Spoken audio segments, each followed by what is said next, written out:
Shalom, shalom, je vous salue dans le nom de Jésus-Christ. Ici votre frère, le frère Kader. Nous nous retrouvons encore ce matin par la grâce du Seigneur et c'est lui qui t'a réveillé, qui t'a mis sur tes pieds, qui m'a mis également sur mes pieds aujourd'hui. Et c'est un privilège, c'est une grâce que le Seigneur nous a faite. Et nous rendons grâce à notre Seigneur, à notre Dieu. Nous bénissons son nom au nom de Jésus-Christ. Oui, c'est vraiment un privilège. Nous ne sommes pas morts, nous ne sommes pas malades. Et même si nous sommes malades, le Seigneur nous guérit. Car il a dit, par ses meurtrissures, nous sommes guéris. Et il a déjà tout accompli pour toi et pour moi. Nous rendons grâce à Dieu. Et je bénis le nom vraiment du Seigneur. Je bénis le nom du Seigneur qui fait toutes choses en son temps. N'est-ce pas? Toutes choses en son temps. Alors aujourd'hui, nous nous réunissons pour un peu aller dans l'évangélisation pour vraiment que l'évangélisation ne meurt pas, n'est-ce pas? Que nous continuons pas travailler pour l'évangélisation, pour le salut des âmes, pour gagner des âmes, car c'est à ça que tu es appelé, que je suis appelé. Et nous avons été créés tous pour la gloire de Dieu, pour d'abord faire l'œuvre de Dieu. Et l'œuvre de Dieu, c'est ton prochain, c'est de parler à ton prochain, c'est de gagner ton prochain pour le Seigneur, celui-là qui est encore perdu. Le Seigneur Jésus-Christ a dit, je ne suis pas venu pour les bien portants, mais les malades. Les malades, c'est qui? C'est ceux qui ne l'ont pas encore reçu comme Seigneur et comme Sauveur, qui n'ont pas encore connu Christ comme Seigneur, comme Sauveur, comme celui-là qui est le médiateur entre Dieu et les hommes, celui-là qui est le chemin, la vie et la vérité. Et il dit dans les anciens livres, il dit, je veux dire l'Ancien Testament, que comment est-ce que les gens connaîtront Dieu s'il n'y a pas eu des envoyés, si on ne les a pas envoyés des gens. Donc, c'est toi que le Seigneur veut envoyer, c'est moi que le Seigneur veut envoyer. Et c'est une grâce que nous parlons du Seigneur, nous parlons de la part du Seigneur à son peuple. Et aujourd'hui, je viens exhorter quelqu'un, je viens encourager quelqu'un qui n'a pas encore commencé. Si tu as été sauvé, si le Seigneur, tu as reçu Christ comme Seigneur et Sauveur, tu as été baptisé, n'est-ce pas? Tu vas dans une église, n'est-ce pas? Et que tu as reçu les affermissements. Et que tu as vu que tu es une nouvelle créature réellement. Tu as vu que des choses que tu faisais, tu ne les fais plus. Que tu as vu que tu es une nouvelle personne. Aujourd'hui, tu peux faire les choses sans même te cacher. C'est que tu sais que ça, c'est un péché. Tu ne fais plus. Tu arrêtes de pécher. Il y a des choses que vraiment toi-même, tu as vu que tu as changé. En tant que tu le sauras, tu as changé. Maintenant, si tu ne peux pas parler à quelqu'un que tu sais qui n'a pas encore connu Christ, que tu sais qui n'a pas encore reçu Jésus-Christ, que tu sais qui est dans les ténèbres, que tu connais et même que tu côtoies, même dans ta famille ou dans tes proches, c'est un jugement. Quand je dis un jugement, ça ne veut pas dire que tu vas en enfer. Mais le Seigneur te juge parce que tu connais la vérité. Et la Bible dit, maudit soit quiconque connaît la vérité et garde la vérité captive. Ça veut dire que tu connais Jésus-Christ, c'est lui vraiment le chemin, la vie et la vérité. Et tu connais la vérité et tu sais qu'il a dit de faire sa volonté. Allez faire de toutes les nations mes disciples.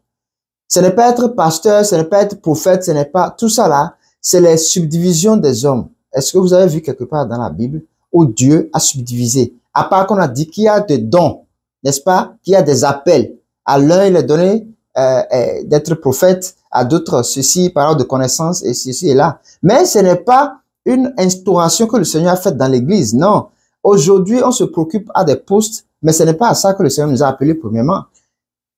Il nous a appelés à parler de lui. C'est ce qui fait qu'aujourd'hui, les âmes meurent, parce que tout le monde reste dans l'Église, tout le monde se concentre à l'Église, à l'œuvre de Dieu. Mais vous m'excusez, selon moi, c'est les hommes qui ont amené cette subdivision-là.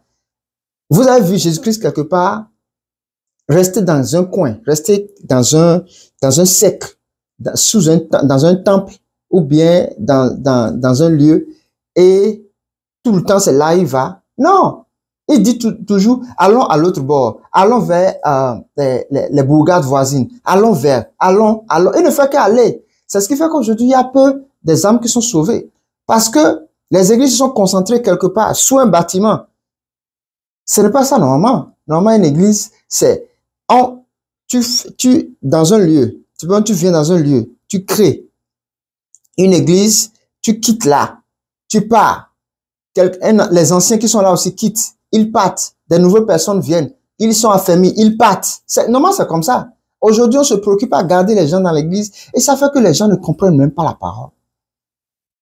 Parce qu'ils ne sont pas exposés à la vie réelle de la chrétienté de Jésus-Christ. Et ils pensent que la vie est belle. Quand les gens sont convertis, ils viennent, ils pensent que bon, comme je suis converti, je suis venu, donc l'enfant que je cherche là, en venant, je vais le trouver. La maladie qui me persécute là, en venant à l'église, je serai guéri. Non, ce n'est pas ça. La Bible dit d'abord, c'est pour ça que le Seigneur Jésus-Christ dit, est-ce que tu as la foi? Est-ce que tu crois? Est-ce que tu as la foi? Et quand les gens disent oui, j'ai la foi, c'est en ce moment que le miracle accompli. Donc, tu ne viens pas à cause de la maladie. Tu viens à cause de Jésus-Christ en qui tu crois d'abord. Mais quand tu crois en lui, c'est maintenant que lui fait le miracle. Mais si tu veux, tu crois en la guérison et tu ne crois pas à celui qui guérit, il y a un problème. C'est pour ça qu'il n'y a pas de bénédiction à l'église. Tu dois croire au Dieu qui bénit. Au lieu de croire la bénédiction, tu crois au Dieu. Tu cherches d'abord le Dieu qui bénit et non la bénédiction. Vous voyez, c'est ce qui fait qu'aujourd'hui, dans nos églises, il y a peu de miracles, même que les pasteurs sont appelés, vraiment, ils sont loin et tout. Les gens veulent la bénédiction. Ça ne peut pas se faire. Moi, j'ai de l'argent, n'est-ce pas? Toi, tu as besoin de l'argent. Moi, je suis le créateur de l'argent. Toi, tu es celui qui a besoin de l'argent. Au lieu de venir et de m'amadouer, de m'aimer moi, parce que si tu m'aimes, si tu viens pour moi, tu fais les choses que j'aime, tu n'as même pas besoin de me demander de l'argent. Je vais tout le temps te donner. C'est comme ça, c'est la même chose. Mais toi, tu viens et tu es en train de viser ma poche. Et je vois que c'est ma poche que tu vises. Alors que moi, j'ai besoin de ton cœur. J'ai besoin que tu m'aimes vraiment. J'ai besoin que tu m'acceptes, moi, véritablement d'abord. Je peux te donner tout ça, mais d'abord moi. C'est pour ça qu'il est dit dans Matthieu 6, 33, cherchez premièrement le royaume des cieux. Et toutes ces choses que vous cherchez en venant à l'église, toutes ces choses que vous cherchez et en vous promenant ci et là, prophétie et ci et tout ça là, je vais vous les donner. Mon peuple périt faute de connaissance. Mais si tu as reçu Christ et tu as compris que vraiment c'est en Christ qui a la vie éternelle, tu dois en parler. Tu dois dire à ton frère, tu dois essayer de convaincre ton frère, essayer de parler à ton frère. Et tout ce que tu as fait, mes frères, ce n'est pas connaître d'abord la Bible. Je vous ai dit, ça m'a pris des années pour comprendre que évangéliser, ce n'est pas d'abord connaître la Bible. Non, c'est le témoignage. La personne, la nouvelle créature que tu es. L'ancienne personne qui est morte. Et toi, tu es devenue la nouvelle personne. C'est ça que tu parles autour de toi. Frère, j'étais ceci. J'étais fumeur. J'étais même un drogué. J'étais alcoolique. J'étais ci, j'étais ça. Aujourd'hui, je ne le suis plus. Personne ne m'a changé, mais depuis que je suis devenu chrétien, j'ai senti, il y a l'Esprit de Dieu qui m'a aidé et je suis devenu. Tu parles de ça. Simplement, le Seigneur va faire le reste. Les apôtres. Je vous ai dit que j'avais la révélation de livre des apôtres. J'ai lu ça N fois. N fois. Je ne peux même pas quantifier ça. Mais le Seigneur il m'avait dit de lire ça. Je lis, je comprends, je vais vers lui, relire. Et j'ai lu ça jusqu'à ce que un jour, j'ai compris que il fallait pas que je lise, mais que je médite, verset par verset. C'est là que j'ai compris que, en fait, les apôtres, les Pierre, les Paul, là, ils ne connaissent pas en ce moment, c'était la loi. Ils ne connaissent rien de la loi, ils n'ont pas étudié la loi. Avant, tu étudies comme à l'école. Ils ne connaissaient pas ça, à part Paul, bien sûr. Ils ne connaissaient rien de tout ça. Mais il faut voir, le Seigneur les a utilisés. Pourquoi? Ils ont expérimenté quelque chose avec Jésus. Et c'est de ça qu'ils parlent partout où ils vont. Même dans les synagogues. Celui-là que vous avez crucifié, nous l'avons vu faire ceci, nous l'avons vu faire cela. C'est ça qu'ils disaient tout le temps. Et les âmes étaient sauvées. Pierre se lève, n'est-ce pas? Pour première prédication, plus de 3000 âmes. De quoi il a parlé? Il a parlé de Jésus-Christ. Ah, Jésus. Ah, Jésus. Parce que j'ai vécu avec lui. Je l'ai compris. Il a parlé des témoignages. Et tous les apôtres, ils parlaient de témoignages. Maintenant, le Seigneur par l'Esprit les donnait les paroles de connaissance selon la loi pour pouvoir convaincre. Et ça, c'est encore une autre révélation parce que ça dépend devant qui tu te retrouves. Quand tu te trouves devant quelqu'un qui connaît la loi, tu prends la loi avec le témoignage pour le lui donner. Donc, c'est comme ça, il faut d'abord témoigner. Donc, tu témoignes, tu parles de Jésus-Christ, tu lui dis, tu dis à la personne qui est Jésus-Christ. Et maintenant, au fur et à mesure que tu étudies la Bible, tu as des compréhensions, tu comprends mieux, tu peux maintenant apporter des versets. Mais tu n'as pas besoin tout de suite d'apporter des versets. Tu peux parler à j'aime servir Dieu, j'aime tel, ce que tu aimes faire pour Dieu, quoi. Et que avant tu ne pouvais pas faire. Avant, j'allais à l'église parce que j'allais, mais aujourd'hui, j'ai senti que je vais à l'église parce que j'aime Dieu, parce que je veux ceci, parce que ceci, parce que cela. C'est ça. C'est ça. Et si tu connais et que tu ne le fais pas, c'est un jugement. Je vous dis la vérité. C'est un jugement. Si tu connais, c'est un jugement. C'est un jugement. Pourquoi j'ai dit c'est un jugement? Je partage mon témoignage. Il faut quelque temps, avant que je ne commence ces vidéos-là, que je sois sur les réseaux sociaux et parler de Jésus-Christ, je savais que j'avais un appel d'évangéliste, n'est-ce pas? Mais bon, comme je suis, c'est pas des excuses, hein, comme pour moi, je suis déjà à l'église, je sers à l'église, je fais des l'œuvre de Dieu, je crains Dieu, pour moi, si tu vois, ça suffit et tout. Bon, l'œuvre de Dieu, ça viendra. Mais j'ai fait un songe où on était à l'église et le Seigneur Jésus-Christ est venu. Et il était extrêmement fâché. Il était vraiment fâché. Je l'ai jamais vu comme ça. Il était fâché contre moi. Et je voulais le toucher et de ne pas le toucher. Il était vraiment fâché. Et moi-même, je savais pourquoi il était fâché. Dans le son, je savais. C'est à partir de là que j'ai compris. Parce que plusieurs fois, il m'a parlé, il m'a donné de commencer, de faire. Mais, vous voyez, il y avait la peur. Je n'aime pas les réseaux sociaux. C'est pour ça que je ne fais pas les photos. Je n'aime pas la caméra. Je n'aime pas m'exposer. Je n'aime pas être sur les réseaux sociaux. Voilà qu'il dit, c'est ce que tu dois faire. Donc, ça veut dire que je suis obligé de parler de moi, parler de mon témoignage, parler de ce que j'étais et ce que je suis, parler de ce qu'il a fait pour moi. Parce que c'est ce qui m'a appelé à faire. C'est là que j'ai commencé à parler de ce que je suis devenu, de là où je suis. Sinon, je ne voulais pas que les gens sachent là où je suis, les gens sachent ce que je fais. Je veux être dans l'anonymat. Calme. Mais Jésus est resté 30 ans dans l'anonymat et il s'est manifesté après, pendant 3 ans. Et on l'a connu. Donc, c'est après ce songe-là que j'ai décidé. Les débuts n'étaient pas du tout faciles. Je faisais vraiment des vidéos de 2, 3 minutes, 5 minutes maximum. Parce que je ne veux pas. Ma chair ne veut pas. Mais c'est ce que l'Esprit veut que je fasse. Pour que quelqu'un soit sauvé, pour que quelqu'un reçoive Christ. Et aujourd'hui, je vois la preuve. La preuve, quand les gens me contactent, des gens que je ne connais pas, avec qui il faut prier, avec qui il faut faire recevoir Christ et qui reçoivent Christ. Donc, derrière chaque chose, nous ne savons pas ce que Jésus-Christ est en train de faire. Nous ne savons pas, non. Mais quand quelqu'un vient parler comme ça, il faut savoir qu'il y a une raison, que l'Esprit est derrière. Donc, je vous prie de faire cela et d'apprendre à marcher avec Dieu, à accepter quand le Seigneur vous rappelle, vous rappelle le péché, de ne pas pécher. Parce que c'est un vrai évangéliste doit marcher dans la parole, dans la vérité. C'est important. Maintenant, si tu n'as pas reçu encore Christ, toi qui es en train de me suivre là, pourquoi tu dois recevoir Christ? Parce que Christ, c'est la lumière. Christ, c'est la vérité. La vérité que tu cherches dans le monde. La vérité que tu cherches en allant à l'église. Même si tu vas seulement parce qu'il faut aller à l'église, quelque part, Dieu te connaît. Quelque part, tu aimes Dieu. Et tu as la foi. Si tu n'as pas la foi et tu n'aimes pas Dieu, tu ne crois pas en Dieu, tu n'iras pas à l'église. N'est-ce pas? Tu ne vas pas aimer entendre les choses de Dieu.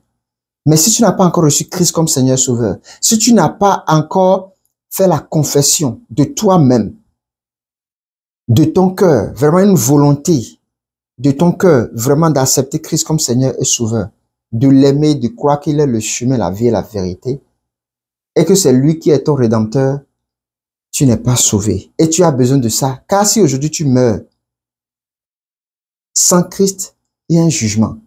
Sans Christ, il y a un jugement. Moi, j'étais musulman, je suis devenu chrétien. Et je dis ça tout le temps, dans presque toutes mes vidéos. Je sais qui est Jésus-Christ. Je sais qui est Mahomet. Et je sais la différence. Si aujourd'hui je sais Christ, c'est parce que j'ai compris que Jésus-Christ est la vérité. J'ai vécu des choses, des expériences, des témoignages en Jésus-Christ moi-même. Ce n'est pas que on a prié pour moi d'abord ou bien moi-même j'ai expérimenté, j'ai prié, j'ai demandé et Dieu m'a donné.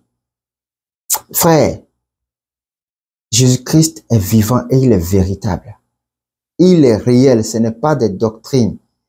Et tu dois expérimenter Jésus-Christ. Tu dois dire, bon, maintenant là, je laisse tout. J'abandonne tout ce que je faisais, tout ce que je croyais là. Je vais essayer Jésus-Christ. Je vais essayer Jésus-Christ, le Jésus-Christ là. Je vais essayer. Je vais donner ma vie à Jésus-Christ pour voir ce que ça va donner. Je vais juste essayer. Je vais juste le tenter. Je vais juste le tester pour voir s'il est réel.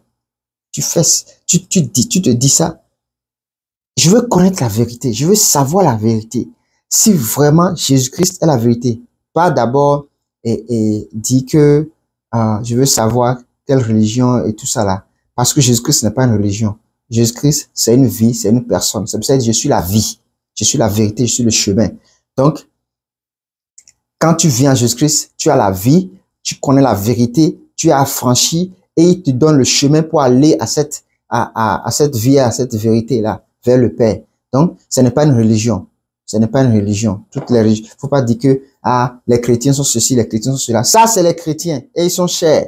Mais, si tu es en Christ, tu es une nouvelle créature. C'est ce que la Bible dit. Donc, ça, c'est la religion. N'est-ce pas? Ça, c'est la religion. Et le mot chrétien est venu à Antioche pour la première fois parce que les apôtres faisaient comme Jésus-Christ. Ils marchaient comme Jésus-Christ. Ils parlaient comme Jésus-Christ. Donc, c'est pour ça que Jésus-Christ, c'est une vie. Ce n'est pas une religion. Ce n'est pas un bâtiment. Non. Donc, tu as besoin de Jésus-Christ pour qu'il se révèle à toi. Pour qu'il se révèle, il te révèle les choses à venir. Il te révèle qui tu es réellement. Pourquoi tu as été créé? Pourquoi tu es venu sur la terre? Quel est ton but? Quel est le plan qu'il a pour toi? Comment on appelle, les promesses qu'il a pour toi, qu'il a prévues pour toi. Tout ça, il va te l'apprendre. Tout ça, il va te le révéler. Tout ça, tu connaîtras. Mais il faut que tu l'acceptes. Il faut que tu veilles d'abord venir vers lui. Même si tu es malade et tu as besoin de guérison, il faut d'abord que tu viennes vers Jésus-Christ, que tu aies l'envie de connaître d'abord Jésus-Christ. Même dans le chemin de le connaître, il va te guérir. Dans le chemin de le connaître, il va se révéler à toi. Donc, j'aimerais que tu fasses une prière. C'est une simple prière qui est simple, mais qui est puissante, où par cette prière, tu as la révélation réelle de toi qui cherches la vérité, à savoir qui est Jésus-Christ. Pourquoi, par exemple, on dit Jésus-Christ est Dieu? Est-ce que c'est vrai? Est-ce que c'est faux? C'est quoi le truc? Est-ce que Jésus-Christ, c'est la seule personne qu'on doit suivre? Est-ce que ce n'est pas autre chose? Est-ce que la religion? Non. Quand tu fais cette prière, il y a une lumière qui vient à partir de cet instant. Quand tu continues pas vraiment le chercher, il va se révéler. Et j'aimerais que tu fasses cette prière de quelques secondes. Tu dis avec moi, Seigneur Jésus, me voici. Tu répètes après moi, me voici. Tu dis, tu donnes ton nom. Moi, Cadet, toi, tu donnes ton nom. Donc, Seigneur Jésus-Christ, me voici, moi, Cadet, ton enfant, celui-là que tu as créé avant toute chose, celui-là que tu as manifesté. Me voici. Je m'abandonne à toi tel que je suis. Prends-moi tel que je suis. Je te donne ma vie. Je crois à mon cœur que tu es Seigneur et que tu es Sauveur. Révèle-moi la vérité de ton identité, Jésus-Christ. Je veux te suivre. Je veux te connaître mieux. Révèle-toi à moi. Si vraiment tu es le seul médiateur, tu es le seul chemin, tu es la seule vie qui amène au Père et au paradis, je veux te connaître dans le nom de Jésus. Révèle-toi à moi en ce jour. Prends ma vie, dirige mes pensées. Donne-moi de marcher selon ta volonté. Tue le péché en moi et pardonne-moi tous mes péchés afin que je sois une nouvelle créature, une nouvelle personne en ce jour et en ce moment. Les choses anciennes passent. Je deviens une nouvelle personne aujourd'hui pour te suivre. Car tu m'as appelé pour une raison. Révèle-toi à moi. Au nom de Jésus. Amen. Si tu as fait cette prière, tu es une nouvelle créature. Tu es une nouvelle personne. Les choses anciennes sont passées. Parce que tu as confessé. Tu as dit de ta bouche toi-même. Tu veux connaître. Tu veux savoir. Tu donnes ta vie en Jésus-Christ. En retour, qui te donne sa vie. Et je te prie, dès cet instant, pour la suite des temps, trouve une église où on parle de Jésus-Christ. Précisément, on parle de Jésus-Christ. On parle de Jésus-Christ, on prêche Jésus-Christ. Trouve cette église-là et va. Maintenant, pour l'affermissement, si tu n'as pas trouvé, peu importe, tu peux Tu peux m'écrire, tu peux m'inbox. Si tu as fait cette prière-là, tu peux m'inbox. Je dépose maintenant mon numéro dans le chat de chaque vidéo pour qu'on puisse faire une suivi avec toi, car c'est important. À partir de là, et pour que tu sois affirmé, que tu comprennes vraiment ce dans quoi tu mets tes pieds. Et c'est la lumière. C'est la lumière. Jésus-Christ. Amen. Shalom chez vous. Et je bénis toute personne qui a fait cette prière et qui n'ont pas encore un lieu où ils adorent Dieu, qui ne savent pas à partir de là comment il faut faire. Je laisse mon numéro dans la description de cette vidéo et de toutes les vidéos à partir de maintenant. Tu peux m'écrire pour en savoir plus, pour avoir des affermissements, pour être dirigé par une église, comment connaître une église de vérité, une église qui n'est pas dans la vérité. Ensemble, je vais pouvoir t'aider pour que tu trouves une église et en attendant, on pourra faire un suivi, toi et moi, faire un plan de suivi. Et si tu as des questions, si tu ne comprends pas quelque chose, si tu es, et tantôt, comme le dit souvent, tantôt les gens disent que Jésus-Christ ne se compare pas à Dieu. Jésus-Christ est Dieu. Jésus-Christ ceci. Si tu as ces nuances-là, ensemble, nous allons décortiquer cela. Nous allons comprendre cela. Je vais t'expliquer selon la parole et selon les révélations qui est Jésus-Christ véritablement. Que le Seigneur vous bénisse et shalom chez vous. Je prie que le Seigneur veille sur vous, qu'il vous garde et que son esprit reste toujours à côté de vous, vous préserve, aplanisse tous vos sentiers partout où vous passez. Que le Seigneur soit avec vous.